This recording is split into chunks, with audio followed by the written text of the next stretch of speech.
उत्तर प्रदेश में सभी 7 चरणों में लोकसभा चुनाव की वोटिंग होगी। पहले फेज में पश्चिमी यूपी से प्रदेश में चुनावी बयार की शुरुआत होगी, जो पूर्वांचल के अंतिम चरण तक जाएगी। निर्वाचन आयोग के जारी कार्यक्रम के तहत पहले चरण में 8 लोकसभा चुनावों पर 19 अप्रैल को मतदान होगा। इस चरण में सहारनपुर, कैराना, मुजफ्फरनगर, नगीना, बिजनौर, मुरादाबाद, रामपुर व पीलीभीत शामिल है, जबकि अंतिम व 7वें चरण में पीएम नरेंद्र मोदी की काशी में वोट डाले जाएंगे।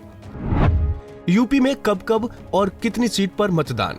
पहला चरण 19 अप्रैल 8 सीट, दूसरा चरण 26 अप्रैल 8 सीट, तीसरा चरण 7 मई 10 सीट, चौथा चरण 13 मई 13 सीट, पांचवा चरण 20 मई 14 सीट, छठवां चरण 25 मई 14 सीट, सातवां चरण 1 जून 13 सीट।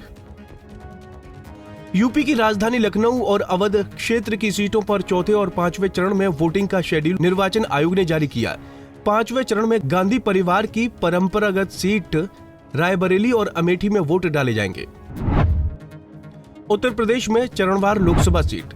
पहले चरण में 8 लोकसभा सीटों पर चुनाव होगा। इसमें सहारनपुर, कैराना, मुजफ्फरनगर, बिजनौर, नगीना, मुरादाबाद, रामपुर व पीलीभीत।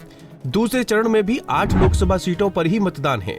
इसमें अमरोहा, मेरठ, बागपत, गाजियाबाद, गौतम बुद्ध नगर, बुलंदशहर, अलीगढ़ व मथुरा। तीसरे चरण में 10 लोकसभा सीटों पर वोटिंग होगी।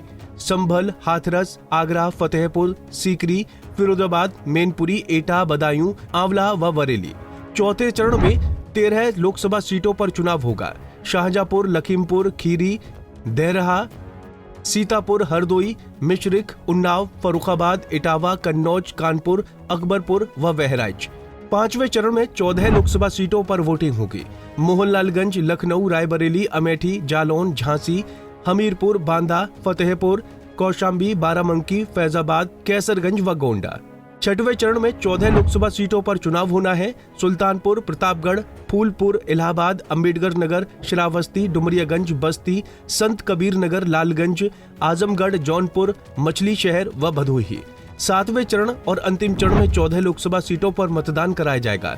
इस चरण में नरेंद्र मोदी की काशी सीट भी शामिल होगी। सीटों में महाराजगंज, गोपालपुर, कुशीनगर, देवरिया, बांसगांव, घोसी, सलेमपुर, बलिया, गाजीपुर, चंदौली, वाराणसी, मिर्जापुर व रॉबर्ट्सगंज शामिल रहेंगी। 1 जून को अंतिम चरण में मतदान की प्रक्रिया पूर्ण हो जाएगी। उसके बाद देश भर में 4 जून को मतगणना का कार्यक्रम चुनाव आयोग ने तय किया है और उसी दिन दोपहर बाद तक सीटों के नतीजे आने शुरू हो जाएंगे। 4 जून की शाम तक देश में सरकार बनने का रुझान भी साफ हो जाएगा।